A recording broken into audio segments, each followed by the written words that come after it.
বাংলার জন্য বড় ঘোষণা নরেন্দ্র মোদীর, আবারও বলছি বাংলার জন্য বড় ঘোষণা নরেন্দ্র মোদীর। দমদম থেকে বিরাট ঘোষণা নরেন্দ্র মোদীর, ক্ষমতা এলে বাংলার জন্য রোড ম্যাপ। ভোট শুরু হওয়ার আগেই ম্যানিফেস্টো যেন ঘোষণা করে দিলেন প্রধানমন্ত্রী নরেন্দ্র মোদী। বাংলার অগ্রগতিতে বিশেষ জোর দেওয়া হবে। শুনুন।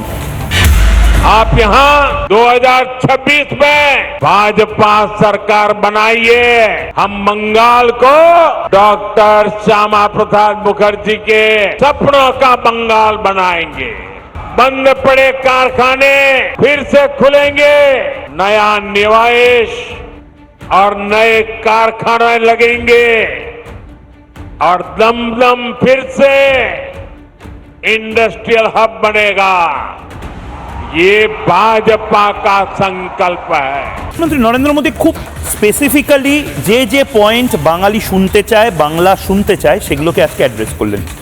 আমি আবারও বলছি, দায়িত্ব নিয়ে বলছি, এটা বলার জন্য হয়তো অনেকের চিরবির চিরবির করবে, কিন্তু সারা পৃথিবীতে এখন আর নরেন্দ্র মোদী এই রাজ্যের লিগে খেলছেন না, নরেন্দ্র মোদী দেশের লিগেও খেলছেন না। মানে দেশে রাহুল গান্ধী নরেন্দ্র মোদীর থেকে পলিটিক্সটা বেশি বোঝেন না, মমতা বন্দ্যোপাধ্যায় বেশি বোঝেন না, এম.কে. স্ট্যালিন বেশি বোঝেন, এই লিগে নরেন্দ্র মোদী আর ম্যাচটা খেলছেন না। নরেন্দ্র মোদী ম্যাচটা খেলছেন আন্তর্জাতিক লেভেলে।